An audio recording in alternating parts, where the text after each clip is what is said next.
Que Dieu notre Père et le Seigneur Jésus-Christ vous accordent la grâce et la paix. Amen. Le texte biblique de ce mercredi 5 novembre 2025 est tiré de l'Évangile selon Matthieu au chapitre 23, du verset 13 au verset 22. Le thème qui nous conduit dans notre réflexion de ce jour est le suivant. Reste loin de l'hypocrisie.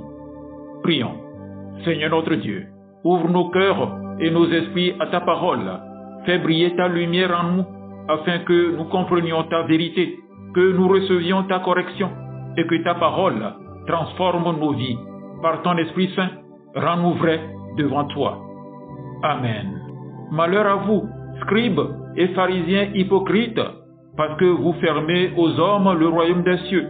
Vous n'y entrez pas vous-même, et vous n'y laissez pas entrer ceux qui veulent entrer.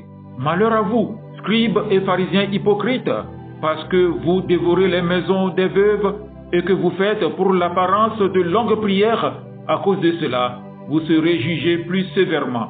Malheur à vous, scribes et pharisiens hypocrites, parce que vous courez la mer et la terre pour faire un prosélyte, et quand il est devenu, vous en faites un fils de la géhenne, 2 fois plus que vous. Malheur à vous, conducteurs aveugles, qui dites, si quelqu'un jure par le temple, ce n'est rien. Mais si quelqu'un jure par l'or du temple, il est engagé. Insensé et aveugle, lequel est le plus grand, l'or ou le temple qui sanctifie l'or? Si quelqu'un, dites-vous encore, jure par l'autel, ce n'est rien. Mais si quelqu'un jure par l'offrande qui est sur l'autel, il est engagé. Aveugle, lequel est le plus grand, l'offrande ou l'autel qui sanctifie l'offrande? Celui qui jure par l'autel, jure par l'autel et par tout ce qui est dessus. Celui qui jure par le temple, jure par le temple et par celui qui l'habite. Et celui qui jure par le ciel, jure par le trône de Dieu et par celui qui y est assis. Amen. Frères et sœurs, il y a une chose que Jésus a dénoncée avec force tout au long de son ministère, l'hypocrisie religieuse. Il a été compatissant envers les pécheurs, plein de patience envers les faibles, mais sévère envers les hypocrites.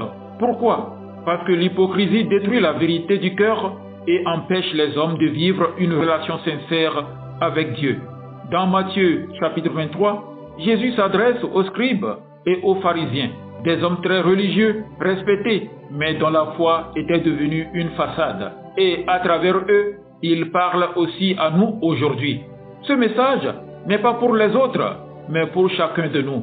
Il nous appelle à une foi vraie, intérieure, authentique. C'est pourquoi le thème de notre méditation est « Reste loin de l'hypocrisie ».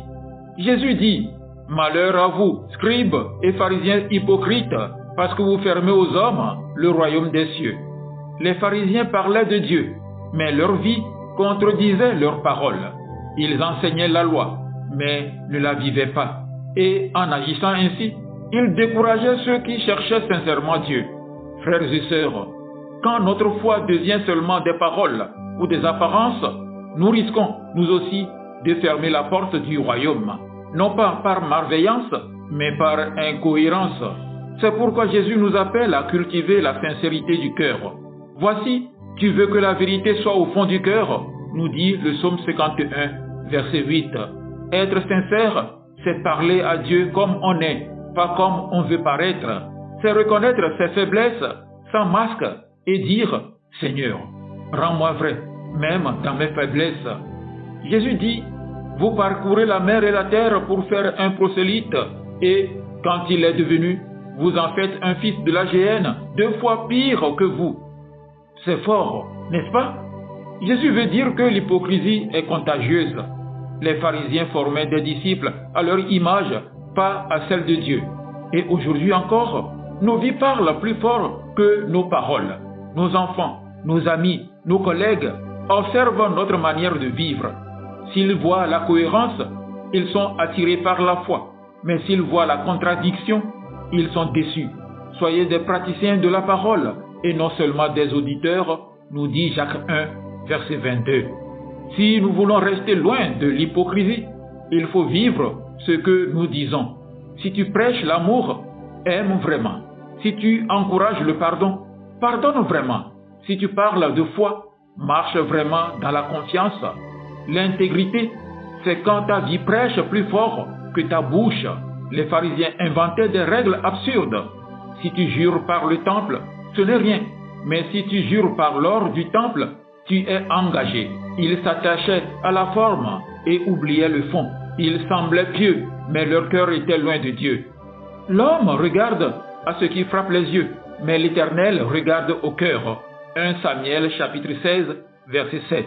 Rester loin de l'hypocrisie, c'est chercher à plaire à Dieu, pas aux hommes.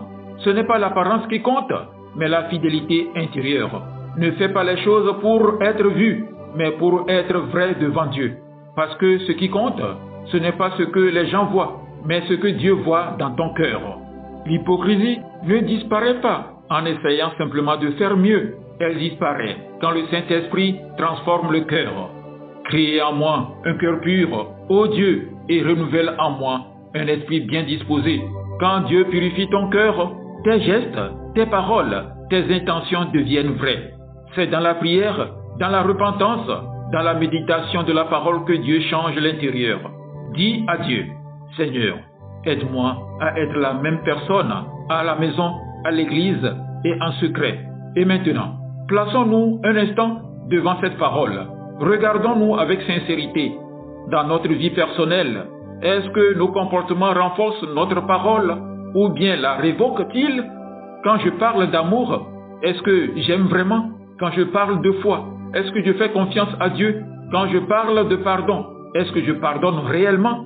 Le monde n'écoute pas seulement nos mots, il observe notre vie et souvent nos actes prêchent plus fort que nos sermons. Et dans notre vie communautaire, dans l'Église, est-ce que la parole que nous annonçons suscite des fruits de justice?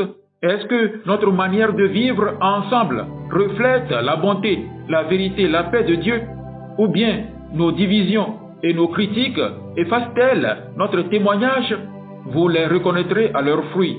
Dieu ne cherche pas des mots, mais des fruits de justice, de miséricorde, de vérité.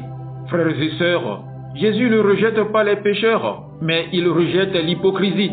Il préfère un cœur vrai, même imparfait, à une apparence parfaite, mais fausse. Aujourd'hui, prenons l'engagement d'être vrai, d'être sincère devant Dieu, de vivre ce que nous disons, de chercher à plaire à Dieu plutôt qu'aux hommes et de laisser le Saint-Esprit transformer notre cœur. Heureux ceux qui ont le cœur pur, car ils verront Dieu. Restons loin de l'hypocrisie et que notre vie personnelle et communautaire soit le reflet de la vérité du Christ qui vit en nous. Amen. Agréable journée à vous tous.